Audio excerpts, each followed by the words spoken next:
ഇതൊരു സ്മെല്ലിൽ കൂടെ കിട്ടാം. നമുക്ക് ഒരു വ്യക്തി അടുത്ത് വരുമ്പോഴേക്കും ആ സ്മെല്ലിൽ കൂടെ അത് ഫീൽ ചെയ്യും.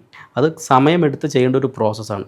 സാധാരണ നമ്മൾ പെട്ടെന്ന് ഹിപ്നോസിസ് അല്ലെങ്കിൽ ഹിപ്നോതെറാപ്പി എന്ന് പറയുമ്പോഴേക്കും ഞാൻ കണ്ണടച്ച് തുറക്കുന്നു, പെട്ടെന്ന് നോക്കി നിൽക്കുമ്പോഴേക്കും മാറും എന്നുള്ളൊരു എക്സ്പെക്റ്റേഷനാണ്. ഹസ്ബൻഡ് അച്ഛനുമായിട്ട് ഭയങ്കര ഇഷ്ടമായിരുന്നു. അപ്പോൾ അപ്പനും മകനും തമ്മിൽ ഭയങ്കര ബന്ധം. അപ്പോൾ അപ്പം പെട്ടെന്ന് മരിച്ചു, പുള്ളി മദ്യപിക്കാൻ തുടങ്ങി. മിക്ക ഫാമിലി ലൈഫിലും ഒരു പക്ഷേ ഒന്ന് പറഞ്ഞ് തീർക്കാൻ പറ്റുന്ന കാര്യങ്ങൾ മാത്രമേ ഉള്ളൂ. ഇപ്പോൾ കാമുകനാണെങ്കിലും കാമുകിയാണെങ്കിലും അവർ തമ്മിലുള്ളൊരു ആത്മബന്ധം അത്രത്തോളം സ്ട്രോങ് ആണെങ്കിൽ മാത്രമേ അതിനെ എൻജോയ് ചെയ്യാൻ പറ്റത്തുള്ളൂ, അതിനെ ആസ്വദിക്കാൻ പറ്റത്തുള്ളൂ, അതിലേക്ക് അവർക്ക് മുഴുകാൻ പറ്റത്തുള്ളൂ. ഈ വിവാഹത്തിന് മുൻപ് നല്ല രീതിയിൽ സ്നേഹിച്ചിട്ടുള്ള ആൾക്കാർ അതിനുശേഷം ഒരു ആഫ്റ്റർ മാരേജിലേക്ക് വരുമ്പോൾ ഇത്തരത്തിലുള്ള സ്നേഹങ്ങളൊക്കെ നഷ്ടപ്പെട്ട് പരസ്പരം ഒരു ഫിസിക്കൽ റിലേഷൻ അതൊന്നും കീപ്പ് ചെയ്യാൻ പറ്റാതെ പിന്നീട് അവസാനം ഒരു ഡിവോഴ്സിലേക്ക് പോകും. ഇതിൻ്റെ ഇടയ്ക്ക് ഇവർക്ക് തന്നെ അറിയാൻ പറ്റില്ലായിരിക്കും. ചില സമയത്ത് ഇവരോട് തന്നെ ചോദിക്കും എന്താണ് ആ ഒരു റിലേഷൻഷിപ്പ് ബ്രേക്ക് ആകാനുള്ള കാര്യം, അവർക്ക് തന്നെ അറിയില്ലായിരിക്കും. എന്തുകൊണ്ടായിരിക്കും ഇത്തരം കാര്യങ്ങൾ സംഭവിക്കുന്നത്? പല വിധത്തിൽ ഇതിനെ നമുക്ക് എക്സ്പ്ലെയിൻ ചെയ്യാം. പക്ഷേ അതിന് റീസൺസും ഉണ്ട്. ഞാനൊരു എക്സാമ്പിളിലൂടെ തുടങ്ങാം. ഇത് അടുത്തിടയ്ക്ക് വന്നൊരു കേസാണ്. അപ്പം ഒരു അടുത്ത് വന്നു, ഇവർ കല്യാണം കഴിച്ചിട്ട് കുറച്ച് നാളായി. ഭയങ്കര ഒരു ആത്മബന്ധമുള്ള റിലേഷൻഷിപ്പായിരുന്നു. ഭയങ്കര പ്രണയിച്ചാണ് കല്യാണം കഴിച്ചത്. രണ്ടുപേരും തെറാപ്പിക്ക് വന്നു, കുട്ടികളില്ല. അതിൻ്റെ ഭയങ്കരമായൊരു ഇഷ്യൂ ഉണ്ട് ഇവർക്ക്. തെറാപ്പിക്ക് വന്നു, സെഷൻ എടുത്ത് കഴിഞ്ഞപ്പോഴേക്കും ആദ്യം ഞാൻ ഹസ്ബൻഡിന് ചെയ്തു. ഹസ്ബൻഡിന് ചെയ്തപ്പോൾ ഹസ്ബൻഡ് അച്ഛനുമായിട്ട് ഭയങ്കര ഇഷ്ടമായിരുന്നു. അപ്പോൾ അപ്പനും മകനും തമ്മിൽ ഭയങ്കര ബന്ധം. അപ്പോൾ അപ്പം പെട്ടെന്ന് മരിച്ചു, പുള്ളി മദ്യപിക്കാൻ തുടങ്ങി, കുടി തുടങ്ങി. അപ്പോൾ ഒരു റിലേഷൻഷിപ്പിലേക്ക് ബ്രേക്ക് വരാൻ തുടങ്ങി. പക്ഷേ ഇദ്ദേഹത്തിന് ഓപ്പൺ ചെയ്തു, കുറേ ഇഷ്യൂസ് എല്ലാം അഡ്രസ്സ് ചെയ്തു. അഡ്രസ്സ് ചെയ്യുന്ന സമയത്ത് അദ്ദേഹം പറഞ്ഞൊരു കാര്യം, വിവാഹത്തിന് മുമ്പ് 3 റിലേഷൻഷിപ്പ് ഉണ്ടായിരുന്നു. 3 പേരുമായിട്ടും ലൈംഗിക ബന്ധത്തിൽ ഒരു ഫിസിക്കൽ റിലേഷൻഷിപ്പ് ഉണ്ടായിരുന്നു. ഓക്കെ, ആ സമയത്ത് ഇവർ ഹാപ്പി ആയിരുന്നു. ആ കുട്ടികൾക്കെല്ലാം കന്യാചർമ്മം ഉണ്ടായിരുന്നു. കല്യാണം കഴിച്ചു വന്ന ഈ പ്രണയിച്ച കുട്ടിക്ക് കന്യാചർമ്മം ഇല്ല. സംശയം ദൂരീകരിക്കാൻ തുടങ്ങി പുള്ളിക്ക്. ആ 3 പെൺകുട്ടികൾ വേർജിൻ ആയിരുന്നു, ഈ പെൺകുട്ടി വേർജിൻ ആയിരുന്നില്ല എന്ന് പുള്ളി ചിന്തിച്ചു. കന്യാചർമ്മം പൊട്ടുന്നതിന് പല രീതിയിൽ, ഇപ്പോൾ ഒന്നുകിൽ എക്സസൈസ് ചെയ്യുമ്പോൾ പൊട്ടാം, പല രീതിയിൽ അത് ബ്രേക്ക് ആവാം. അപ്പോൾ ഡാൻസ് ചെയ്യുന്നവരും സൈക്കിൾ ഓട്ടുന്നവരൊക്കെ ഇത് പോസിബിളാണ്. പക്ഷേ ഇദ്ദേഹത്തിന് അറിയില്ലായിരുന്നു ഇതിന് റീസൺ ഉണ്ടെന്നുള്ളതും. പുള്ളി എക്സ്പീരിയൻസ് ചെയ്തത് മുഴുവനും വേറൊരു കാറ്റഗറിയിലുള്ളതും. ഇൻഫാക്റ്റ് ലൈഫിൽ വന്ന് പ്രണയിച്ചുകൊണ്ടിരുന്ന കുട്ടിക്ക് കിട്ടിയത് ഇങ്ങനെയൊരു ഇമോഷനുമായി, ഇങ്ങനെയൊരു സിറ്റുവേഷനുമായി. പിന്നീട് ഇവർ തമ്മിൽ അടുപ്പം ഡിസ്റ്റൻസായി. No physical relationship. Physical relationship ഇല്ലാതെ വരുന്നതാണ് മിക്ക വിവാഹ ജീവിതത്തിൻ്റെയും ബ്രേക്ക് അപ്പിന് കാരണം. അപ്പോൾ ഇതിനൊരു കാരണമുണ്ട്, ഒരു കോസേറ്റീവ് ഫാക്ടറാണ് ഞാൻ പറഞ്ഞത്. അപ്പോൾ ആ ഫിസിക്കൽ റിലേഷൻ ഇല്ലാത്ത സമയത്ത് പതുക്കെ അവർ ഡിറ്റാച്ച്ഡായി. അവസാനം ഡിവോഴ്സ് എന്ന് പറയുന്ന രീതിയിലേക്ക് അവർ പോയി. കാരണം ഒരു രീതിയിൽ അടുക്കാൻ പറ്റാതായി. പുള്ളി കുടി തുടങ്ങി, പെൺകുട്ടിയാണെങ്കിൽ വേറെ രീതിയിലേക്ക് പതുക്കെ. ഇദ്ദേഹത്തിന് എക്സ്പെക്റ്റ് ചെയ്യുന്ന കുറേ കാര്യങ്ങളുണ്ട്. പ്രണയിച്ചതായിരുന്നു, ഒരു രീതിയിലും അടുക്കാൻ പറ്റുന്നില്ല. ഇദ്ദേഹത്തിന് വേറൊരു ഇഷ്യൂ കൂടെ ഉണ്ട്, ഓവർ വൃത്തിയാണ്. ഭയങ്കര വൃത്തി.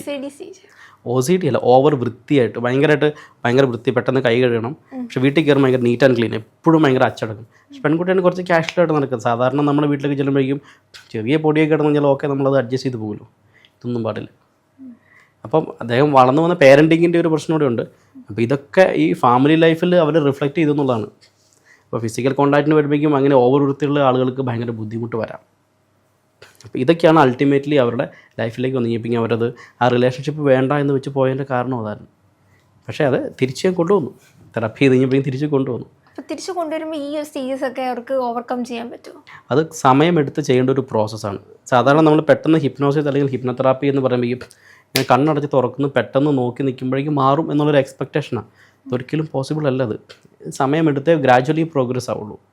അത് ചിലപ്പോൾ 3, 4, 5 സിറ്റിംഗ് ഒക്കെ ഇരുത്തി കഴിഞ്ഞാൽ മാത്രമേ ഇവരുടെ മനസ്സിലുള്ള പഴയ ഇഷ്യൂസിനെ മാറ്റി അതിന് പകരമുള്ള പുതിയ പോസിറ്റീവ് തോട്ട്സും ഇവർ തമ്മിലുള്ള ഒരു അറ്റാച്ച്മെൻറ്റും കീപ്പ് ചെയ്ത് വയ്ക്കാൻ പറ്റുള്ളൂ. കാരണം ഈ സമയത്ത് ഫിറമോൺ എന്ന് പറയുന്ന ഹോർമോണാണ് ഇവർക്ക് തമ്മിലുള്ളൊരു അറ്റാച്ച്മെൻറ്റ്, ഫിസിക്കൽ അറ്റാച്ച്മെൻറ്റ് ഉണ്ടാക്കുന്ന ഹോർമോൺ അതാണ്. നോർമൽ കേസിൽ ഇങ്ങനെ വരുമ്പോഴേക്കും ഇത് വീക്കായിരിക്കും. ഇതിന് നമ്മൾ പതുക്കെ പുഷ് ചെയ്ത് കൊണ്ടുപോകണമെങ്കിൽ ആ ഇമോഷൻസും ആ തോട്ടും വീണ്ടും റീക്രിയേറ്റ് ചെയ്ത് മനസ്സിൽ അറ്റാച്ച് ചെയ്ത് കൊണ്ടുവന്നാൽ മാത്രമേ പറ്റുള്ളൂ. അതിന് സമയമെടുക്കുന്ന ഒരു പ്രോസസ്സാണ്. ആ സമയം എടുത്ത് കഴിയുമ്പോഴേക്കും ഇവർ തമ്മിൽ അറ്റാച്ച്മെൻ്റ് ആയി. പിന്നെ ഫിസിക്കൽ റിലേഷൻഷിപ്പ് ഇതൊരു സ്മെല്ലിൽ കൂടെ കിട്ടാം. നമുക്ക് ഒരു വ്യക്തി അടുത്ത് വരുമ്പോഴേക്കും ആ സ്മെല്ലിൽ കൂടെ അത് ഫീൽ ചെയ്യും. അപ്പോൾ അത്രത്തോളം സ്നേഹത്തോടെ നിൽക്കുന്ന ആളുകളാണെങ്കിൽ പെട്ടെന്ന് ആ ഒരു ഇമോഷനും ആ ഒരു ഇൻറ്റിമസി ഫീൽ ചെയ്യണമെങ്കിൽ ഇതിൻ്റെ ഒരു പ്രസൻസ് ഉണ്ടാകണം, എസ്പെഷ്യലി ഫിറമോണിൻ്റെ. അപ്പോൾ അത് പതുക്കെ ഗ്രേഡ് കൂടി വരും. ഇവർ തമ്മിലുള്ള അറ്റാച്ച്മെൻറ്റ് ഭയങ്കര ഹൈ ആവും. പിന്നീടുള്ള ജീവിതം ഭയങ്കര സുഖമായിരിക്കും. പിന്നെ ട്രാൻസ്പെറൻസി എന്ന് പറയുന്നത് ലൈഫിൽ ഏറ്റവും വലിയൊരു പ്രധാനപ്പെട്ട കാര്യമാണ്. കൂടാതെ ട്രസ്റ്റ്. ഇവർക്കില്ലാതിരുന്നത് ട്രസ്റ്റായിരുന്നു. കാരണം പുള്ളി എക്സ്പെക്റ്റ് ചെയ്തിരുന്ന വേറൊരു സംഭവം, പുള്ളി അനുഭവിച്ചതും വേറൊരു സംഭവം. പക്ഷേ പാവം പെൺകുട്ടിക്ക് ഇതൊന്നും അറിയില്ല, അവൾ നിഷ്കളങ്കയാണ്. അപ്പോൾ ഒരു ഓപ്പൺ കോൺവേഴ്സേഷൻ ഉണ്ടാവാതെ അല്ലെങ്കിൽ ഒരു കമ്മ്യൂണിക്കേഷൻ്റെ കുറവ് മൂലമല്ല ഇതൊക്കെ ഉണ്ടാവുന്നത്? സാധ്യതയുണ്ട്. പക്ഷേ ഇവർ ശരിക്കും പറഞ്ഞാൽ ഇവർ രണ്ടുപേരെ ഇരുത്തിയിട്ട് ഞാൻ ഈ സംഭവം അഡ്രസ്സ് ചെയ്തില്ല. രണ്ടുപേരെ ഇരുത്തിയിട്ട് ഇതായിരുന്നു കാരണം എന്ന് എനിക്ക് പറയാൻ പറ്റില്ല. പറഞ്ഞാൽ ഓട്ടോമാറ്റിക്കലി ആ പെൺകുട്ടിയുടെ ട്രസ്റ്റ് കംപ്ലീറ്റ് തീർന്നു. കാരണം ഇതിന് മുമ്പ് സ്നേഹിച്ചുകൊണ്ടിരുന്ന ഒരാൾ ഇങ്ങനെയൊരു ഇതിലാണ് പോയെന്ന് പറയുമ്പോൾ എന്തൊരു ബുദ്ധിമുട്ടായിരിക്കും. ബട്ട് ആ പുള്ളി പ്രോമിസ് ചെയ്തതും അവളുമായിട്ടുള്ള അറ്റാച്ച്മെൻറ്റ്, അത് പിന്നെ ഇവളുമായിട്ടായിരുന്നു കേട്ടോ അദ്ദേഹത്തിൻ്റെ പിന്നീട് ആത്മബന്ധം. പക്ഷെ അത് എന്തുകൊണ്ടോ ഇത് ഇങ്ങനെ ഒരു ട്രസ്റ്റ് ഇങ്ങനെ ഒരു പ്രശ്നം ഇവക്കുണ്ടായി. ഇവക്കും ഇതേപോലെ പുള്ളി റിലേറ്റ് ചെയ്ത് എന്തായിരിക്കും, ഇദ്ദേഹം ഇങ്ങനെ പോയിട്ടുണ്ടെങ്കിൽ ഇതേപോലെ വേറൊരാളുടെ അടുത്തും ഈ പെൺകുട്ടി പോയിട്ടുണ്ടായിരിക്കുന്ന ചിന്തയിലായിരിക്കും പോയത്. അപ്പോൾ അത് ഇദ്ദേഹത്തിൻ്റെ അനുഭവം കൊണ്ടാണ്, ഇദ്ദേഹം ചെയ്ത അനുഭവം കൊണ്ടല്ലേ. അപ്പോൾ അത് കണക്ട് ചെയ്ത് വെച്ചു എന്ന് മാത്രമേ ഉള്ളൂ. അപ്പോൾ അതിനെ റിലീസ് ചെയ്ത് അവർക്ക് തമ്മിലൊരു ട്രസ്റ്റ് ഫീൽ ചെയ്ത് കഴിഞ്ഞാൽ അത് മാറാവുന്ന കാര്യങ്ങളേ ഉള്ളൂ. മിക്ക ഫാമിലി ലൈഫിലും ഒരു പക്ഷേ ഒന്ന് പറഞ്ഞ് തീർക്കാൻ പറ്റുന്ന കാര്യങ്ങൾ മാത്രമേ ഉള്ളൂ. എപ്പോഴും ഏത് ബന്ധമായാലും അങ്ങനെയാണ്. അപ്പം ബന്ധങ്ങൾ മുറിഞ്ഞു കഴിഞ്ഞാൽ ആ ബന്ധങ്ങൾ മുറിഞ്ഞ് അതിനെ മുറിക്കൂട്ടണമെങ്കിൽ ആ മുറിപ്പെടുത്തിയ ആൾ തന്നെയാണ് അതിനുള്ള ഏറ്റവും നല്ല മെഡിസിൻ. അപ്പോൾ അദ്ദേഹത്തോട് ഇത് സംസാരിച്ചാൽ ഇറ്റ്സ് ഓക്കെ ഡൺ. ഇത്തരത്തിലൊരു പ്രശ്നം ഉണ്ടാകുമ്പോൾ ഈ ഒരു ഫിസിക്കൽ റിലേഷൻ എങ്ങനെയാണ് അത് നിന്ന് പോകുന്നത് അല്ലെങ്കിൽ സ്റ്റോപ്പായി പോകുന്നത്? ഒരു ഫിസിക്കൽ റിലേഷൻഷിപ്പിൽ ഏറ്റവും ആദ്യം വേണ്ടത് എന്താണെന്നറിയോ? ഇൻറ്റിമസി എങ്ങനെ വരും? ആദ്യം മാനസികമായിട്ട് അടുപ്പുണ്ടാവണം. നമ്മൾ മാനസികമായിട്ട് അടുപ്പില്ലാത്ത ഒരാളോട് ഫിസിക്കൽ റിലേഷൻഷിപ്പ് ഒരിക്കലും പോസിബിൾ അല്ല. എങ്ങനെ ഫിസിക്കൽ റിലേഷൻഷിപ്പ് ഉണ്ടാവും?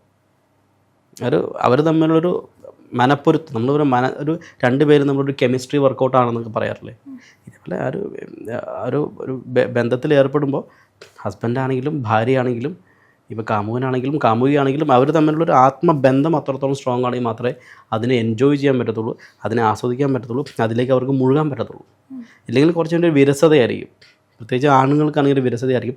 സ്ത്രീകൾക്ക് മാറിക്കിടക്കും, അവർ തിരിഞ്ഞെടുക്കും, ഒരു രീതിയിൽ കണക്റ്റ് ആവില്ല. അപ്പോൾ ഇമോഷണൽ കണക്ഷനാണ് ഈ ഫിസിക്കൽ റിലേഷൻഷിപ്പിൻ്റെ first and the foremost thing.